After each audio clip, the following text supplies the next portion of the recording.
One of your missions here with CSU is to prepare the community for the eventuality of a wildfire situation.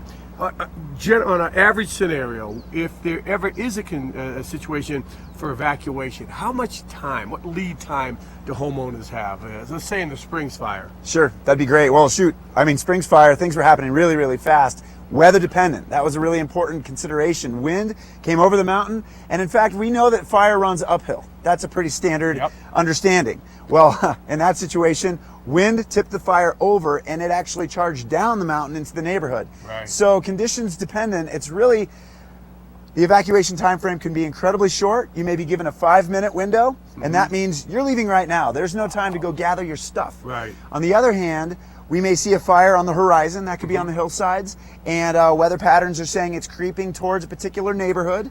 Again, we can't say what, because it's not like hurricanes or tornadoes where they're coming from a direction and they're heading a direction. Right. So weather dependent. So then you may have an hour or so to gather your dog and your kids, a little extra water maybe. Right. But that scenario really shouldn't be what people expect. They should expect to be able to hit the road immediately. And you never wait to be told to go. If you're smelling smoke, if you're feeling uneasy, you get the heck out. So here's the deal. The lead time could be anywhere from 5 minutes to an hour, but even if it's an hour, a couple hours, that could change momentarily, and that couple hours could turn into 10 minutes. Now, we're talking about preparedness, what to have ready to go so you can get out of there. Give us some possibilities. Let's start with the kit. So you want to have an emergency evacuation kit. Evacuation, that means you're out of there. The sheriff says, get. So in your kit, and I always think of a plastic bucket from Target. Right. You fill that kit up with water, about a gallon per person per day for 3 days. That's a standard protocol. Yep, sure. And now we're going to throw in some things to make it a little less uncomfortable. And I think of this as your camping kit. Right. So maybe you're throwing in some toilet paper, hand sanitizer, a radio, and then I often say, 3 days later in the same pair of underwear, you're very uncomfortable. Who is?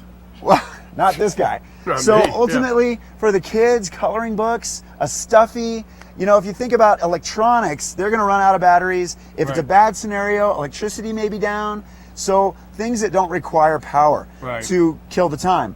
On the adult side of things, something tasty to eat like red vines, just to keep the morale up, because it could get pretty crummy. How about pertinent papers? Also go around your house with your iPhone to take pictures of what you have for insurance? Yep, that's exactly right. Insurance is a big conversation right now. And in fact, tonight, the Forest Health Task Force at 7 p.m. on 3rd Street in Frisco is hosting an insurance wildfire preparedness discussion, 7:30 to 8 o'clock tonight.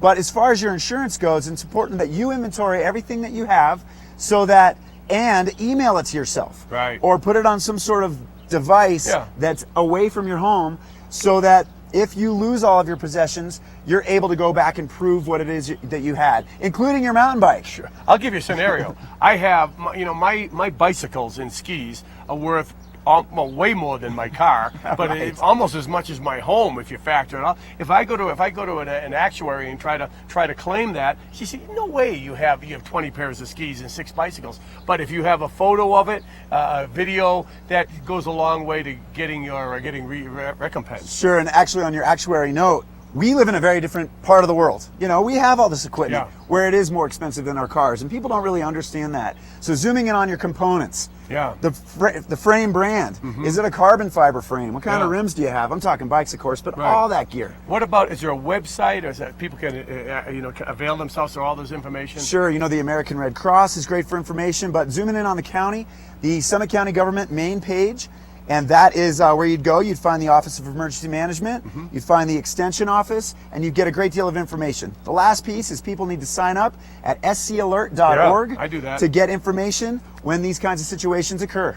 All right, that's the Summit County website.